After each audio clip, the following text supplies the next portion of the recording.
106.5. ¿En qué consiste el consenso que se acordó para la ley de incentivo fronterizo? Tenemos en la línea telefónica al diputado Darío de Jesús Zapata, PRM, Dajabón, un hombre muy vinculado a estos temas de esta ley, que le ha dado todo el seguimiento. Entonces, Zapata, ¿qué fue lo que acordaron con el presidente Abinader? El mismo acuerdo que ya se había acordado para lo aprobado en la Cámara de Diputados. Un saludo para ustedes y un abrazo para cada uno. Gracias, saludo gracias. A mi país. Sí, muchas gracias por estar atento a nosotros. El acuerdo traspasa los linderos más allá de lo que había. Por ejemplo, lo que tiene que ver con exenciones fiscales, las empresas acogidas y por acogerse, una vez entrada en vigencia la nueva ley, ya hay que hablar de una nueva ley, no de una reforma a la ley, porque venció la vigencia, ¿verdad? Hubo una caducidad. Las exenciones, por ejemplo, la materia prima, los insumos, que una parte estaban grabados, ahora no están grabados, están exentos de impuestos, de insumos y materia prima importada, pero que no se fabrica en el país. Por ejemplo, si fabricamos azúcar, como es así, ¿verdad? Sí. Y una empresa acogida a la ley importa azúcar como materia prima, tiene que pagar entonces arancel, tiene que pagar ITEVI, tiene que pagar los impuestos correspondientes. Aunque con el acuerdo de Berecata, la mayoría de las materias primas, los insumos están exentos de impuestos, pero otros no. Vamos a hablar de un 90% más o menos. En lo que tiene que ver con el Consejo de Coordinación de la Ley, ahora el presidente no va a ser el director ejecutivo, no va a ser el director de desarrollo fronterizo, va a ser un presidente designado por el Poder Ejecutivo, que podría ser hasta un ministro. El Consejo está compuesto por 13 miembros. De cada provincia fronteriza, un miembro con voz, pero sin voto, para que no sea parte, a manera de duplicidad, vamos a llamar. El Ministerio de Comercio, o sus representantes, el Ministerio de Hacienda, el Ministerio de Agricultura, el Ministerio de Economía, Planificación y Desarrollo, el Centro de Exportación e Inversión, CRD, y un secretario, lo que era el director ejecutivo, que era quien convocaba, ¿verdad?, al consejo, un consejo que duró muchos años, infuncional por los intereses. Ahora va a ser el secretario, con voz pero sin voto. Esas fueron las partes más medulares que se modificaron, que marcan la diferencia de lo que era el proyecto que se había aprobado en el Senado, de igual forma en la Cámara de Diputados. Además, las empresas acogidas y por acogerse tienen que hacer un estudio de factibilidad socioeconómico sobre las utilidades de la empresa para que pues las empresas tengan su parámetro, vamos a decir, su estatus de rendimiento, de beneficio, de no operatividad, etcétera, etcétera. Ese es un proyecto que está consensuado. Hicimos una reunión de 5 o 6 horas el viernes en el Palacio con el señor presidente de la República, que está muy comprometido con la ley, con la presencia del presidente del Senado, el presidente de la Cámara de Diputados, los dos proponentes, es decir, nosotros, que fuimos proponentes y vamos a ser proponentes ahora, y el proyecto va a entrar por la Cámara de Diputados, y el senador amigo Dionis Sánchez, que también fue proponente, que también va a firmar el proyecto, lo presentó por el Senado, la presencia del ministro de Economía, Planificación y Desarrollo, la presencia del ministro de Hacienda y el director de Impuesto Interno y los dos presidentes de la comisión bicameral que estaban presididas por Farideh Raful, por el Senado, y por la Cámara de Diputados, el Pico Santana. Esa comisión, después de varias discusiones, de manera completita, consensuamos el proyecto de ley que mañana pensamos depositarlo en la Secretaría General de la Cámara de Diputados, y la idea es que el miércoles podamos conocerlo ya en la Cámara de Diputados y pase al Senado para que el Senado lo convierta en ley. Aquellos Señor aspectos... diputado, Sí, adelante, Anibelka. ¿Cuál es el planteamiento ya de este nuevo proyecto en lo que tiene que ver con la vigencia? Yo sé que es de 30 años, pero existía la duda. ¿Es 30 años a partir del momento en que me instalo como empresa? Bien. ¿O 30 años a partir de que la ley entra en vigencia? Y a su vez le pregunto si nos puede aclarar respecto a cómo va a ser el tema impositivo si yo soy una empresa que existo en Pedernales, pero también tengo una sede, por ejemplo, en Santo Domingo. No, las empresas pueden operar, su operatividad solamente están para las 7 provincias acogidas a la zona fronteriza. La vigencia de la ley, si hacemos una interpretación a la luz de las disposiciones que están contenidas en el artículo 221 de nuestra Constitución de la República, yo entiendo como abogado que se mantiene vigente, aún se vence la vigencia como se venció de los 20 años, pero es un tema a discutir que tiene rango constitucional. Y ahora que nosotros le estamos poniendo una vigencia de 30 años, yo entiendo que no debiera hablar de vigencia, se debería de hablar de una ley de desarrollo, de incentivo a la frontera, sin ponerle término como todas las leyes. Pero ¿qué es lo que plantea el proyecto que ustedes van a someter? ¿Habla de fechas específicas? Sí. ¿O habla de que son 30 años a partir del 30 momento en años. el que yo me instalo? 30 años. 30 Sí, pero esa es la pregunta, Julio. Si son 30 años, por favor, diputado, a ver si me aclara. Son 30 años a partir del momento en el que yo me instalo. Por ejemplo, yo me puedo instalar cuando ya la ley tiene 5 años, pero a partir de ahí me cuentan, o son 30 años a partir de que la ley es promulgada, para que me beneficie. No. Esa parte la subsanamos. En la ley que venció, que yo digo que no ha vencido, pero bien, eso no es el tema a discutir. Decía la ley en el artículo 5 que las empresas acogidas después de los 5 años solamente le quedaba la vigencia de lo que faltaba de los 20 años. Por ejemplo, si se acogía una empresa en el 2006, terminaba en el 21. Ahora no.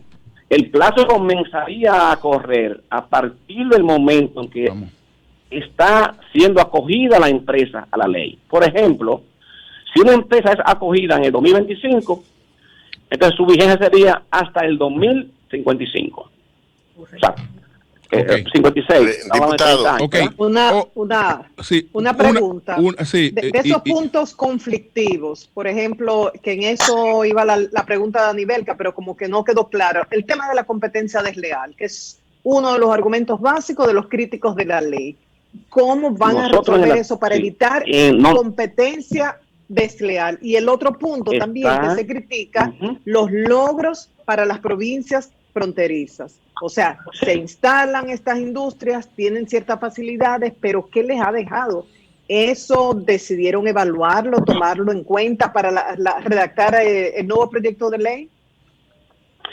En verdad hay muchos beneficios. Aparte de que hay alrededor de 6.000 empleados directos, más de 40.000 indirectos, pues hay muchos beneficios. Pero lo que tiene que ver con el régimen de consecuencia legal, que no estaba contenido ese régimen en la ley que venció. Ahora, desde el artículo 18 hasta el artículo 21, 22 de esta nueva ley, hay un régimen rígido. Por ejemplo, si una empresa viola la ley, se le cancelaría el permiso de operatividad. Si una empresa deja de pagar los impuestos que debe de pagar, ¿verdad? Porque de manera fraudulenta trajo insumos, trajo maquinaria, trajo materia prima y solo la trajo a la frontera, de ahí la trasladó a la capital, tiene que pagar el duplo del impuesto habido. Si reincide, cancelado el certificado. Hay muchas sanciones, hay muchas multas, es bien amplio ese escalafón del régimen de consecuencia que está contenido desde el artículo 18 hasta el artículo 21. Pero en lo que tiene que ver con los beneficios, pues claro que sí, que son bastantes los beneficios. Por ejemplo, el modo de Santiago Rodríguez, con varias empresas, especialmente a San Miguel, Cola Real, y aquí propiamente en Dajabón y Montecristi, son cientos y cientos y cientos de empleados de familia que están viviendo pues de esas empresas, porque el empleo lo que genera riqueza Y eso es lo que generalmente nosotros buscamos con la ley, que haya más empleo. Pero sí, ahora hay un gran régimen de consecuencias para las empresas que quieren abusar. Las empresas que se trasladó ahora, los productos sí, se pueden comercializar a nivel nacional, lo que es bienes y servicios, claro que sí, como se decía, no, que la Cámara de Diputados aprobó que los productos solo pueden venderse en la zona fronteriza. Eso no era verdad. Se aclaró una letra que decía exclusiva la palabra, fue abolida para borrar la confusión, y estamos muy claros de que pueden venderse los productos a nivel nacional. Sí. Oli y José. Sí.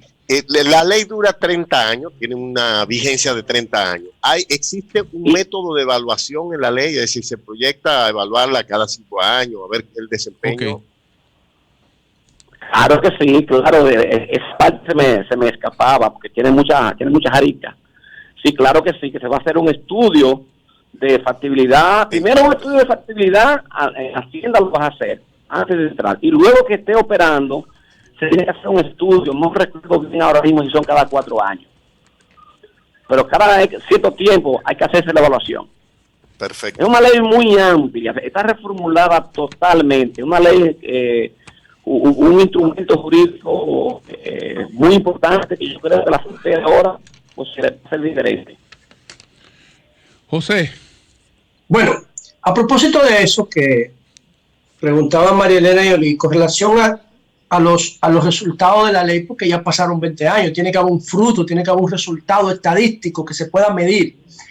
¿Cuáles son los principales indicadores de pobreza que esta ley ha impactado? Si la sociedad le preguntara a ustedes, sobre todo a ustedes, diputado Zapata, que es de la línea noroeste, ¿cuáles son los indicadores que la ley en estos 20 años de aplicación ha mejorado, aparte del empleo? ¿Cómo eso se ha traducido en la calidad de vida de la gente del sur? Porque ese es el objetivo. Esa es la primera pregunta, el objetivo de la ley. Segundo, en provincias que tienen incentivo turístico, la ley de desarrollo fronterizo, esos dos incentivos, ¿cómo se armonizan? Si, por ejemplo, yo me voy a instalar en Pedernales hay incentivo turístico y también hay incentivo de ley fronteriza, ¿cómo se armonizan los intereses, los incentivos fiscales y ese tipo de cosas? Y por último... Sí. No, para que me lo responda en bloque, diputado. Y por último, la Asociación de Empresas Fronterizas, que se llama ADEFRO, habló muy mal de ustedes, de los diputados, no de los senadores. Dicen ellos que ellos aprobaban de manera irrestricta el proyecto aprobado en el Senado de la República, pero cuestionaban el intento de boicot que había en la Cámara de Diputados para ralentizar la ley que se había aprobado en el Senado de la República. Eso es ADEFRO, la Asociación de Empresas Fronterizas, que cuestionó mucho el comportamiento de ustedes. Adelante, diputado. Son 3 inquietudes. Vamos a ver cómo las respondemos. Todo lo que aprobamos nosotros en la Cámara de Diputados, de arriba a abajo, fue consensuado con ADEFRO y la AIRD en presencia de nosotros y bajo firma de ellos. Eso no puede ser cierto que lo diga ADEFRO. Me gustaría que llamen al presidente de ADEFRO ahora, que no se tienen duda, yo se lo voy a facilitar. No es verdad. Se lo leo, por favor. Miren lo que dice aquí. ADEFRO señaló que la sobrevivencia de la ley 2801 ha sido bloqueada en la Cámara de Diputados por intereses industriales de la capital, que desde su aprobación por 20 años hasta la fecha han colocado trabas e impedimentos para que las empresas de la zona fronteriza no se puedan desarrollar. Y recordó que esos mismos empresarios hasta promovieron recursos de inconstitucionalidad para cercenar los objetivos de la ley, que más luego fueron vencidos en los tribunales. Ahora... Todo eso dice ADEFRO. Esa parte de 100% de verdad, que los empresarios que no están acogidos a la ley han querido cercenar la ley de incentivo en la frontera. Y nosotros, de manera responsable, lo hemos denunciado, y todavía el miércoles hicimos una rueda de prensa en la Cámara haciendo un llamado al empresario nacional que nos dejen desarrollar la frontera. Eso es cierto, que han puesto trabas. Ahora, lo que dice Adefro aquí. Okay, Dicen ellos. Pero él tiene dos preguntas más que responderte, José. Y tenemos pero esto es breve, Julio, porque este es el alma del debate aquí. Okay. Sí. Dice Adefro. No, pues yo respondo como usted quiere. Que se beneficien, que se instalen allá. Entre comillas, dice Adefro, el Senado de la República aprobó un proyecto de ley que extiende el régimen de exención fiscal, pero en la Cámara de Diputados este proyecto fue modificado y después de que los empresarios fronterizos tuvimos que hacer concesiones forzosas para consensuar un proyecto posible, este fue modificado a través de algunas disposiciones que desnaturalizan los propósitos de la ley, señala Adefro. Entre comillas está eso. Yo le contesto, yo reto a Adefro, y ya me lo mismo, yo soy un hombre de palabra del país. Ahora bien, lo que nosotros aprobamos en la Cámara de Diputados, 100% lo aprobó Adefro, y óigame lo otro, lo voy a decir. De los dos proyectos, el del Senado y de la Cámara de Diputados, ¿sabe cuál fue el proyecto que se aprobó trabajar? El nuestro. Y no este se va a solicitar